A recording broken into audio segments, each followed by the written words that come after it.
Hello friends, আসসালামু আলাইকুম। Welcome to my YouTube channel Munni kitchen. আজকের রেসিপি দেশি চিকেন দিয়ে কচু। এখানে একটা 1 কেজি ওজনের দেশি মুরগি ভালোভাবে কেটে ধুয়ে নিয়েছি। আদা রসুন কাঁচা লঙ্কা বাটা, পেঁয়াজ কুচি 500 গ্রাম, কচু ভালোভাবে কেটে ধুয়ে নিয়েছি। একটা কড়াতে 100 গ্রাম সরিষার তেল দিয়ে দিব। তেল গরম হয়ে গেছে, কেটে রাখা কচুগুলো দিয়ে দিব। কচুগুলো প্রায় 3 থেকে 4 মিনিট ভাজতে হবে, বেশি ভাজতে হবে না। কচুগুলো ভাজা হয়ে গেছে, তুলে নেব। কচু ভাজা তেলের মধ্যে 2টো তেজপাতা দিয়ে দেব। এবার 5টা পেঁয়াজ স্লাইস করে কেটে রেখেছিলাম দিয়ে দেব।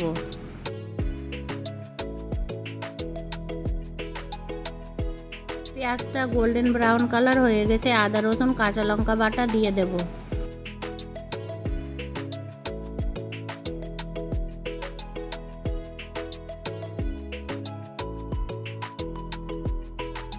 এবার কিছু গুঁড়ো মশলা দিয়ে দিব। 1 চামচ ধনে গুঁড়ো, 1 চামচ জিরে গুঁড়ো, 1 চামচ কাশ্মীরি লঙ্কা গুঁড়ো, 1 চামচ হলুদ গুঁড়ো।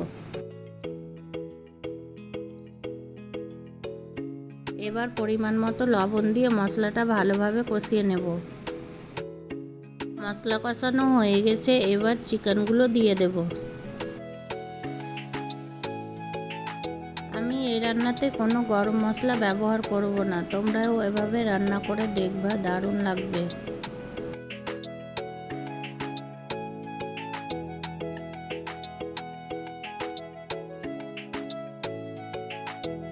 চিকেনটা ভালোভাবে কষানো হয়ে গেছে, এবার ভেজে রাখা কচুগুলো দিয়ে দেব।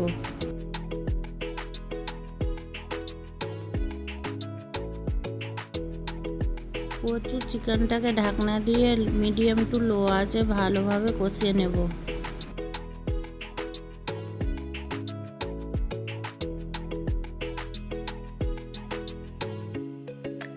সব কিছু ভালোভাবে কষানো হয়ে গেছে, কচুটা প্রায় 50% সিদ্ধ হয়ে গেছে। এখানে 1 গ্লাসের মতো জল দিয়ে দিব।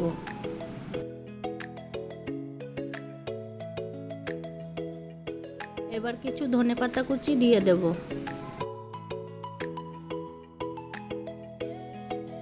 এবার 1 চামচ ভাজা জিরা গুঁড়ো দিয়ে দেব।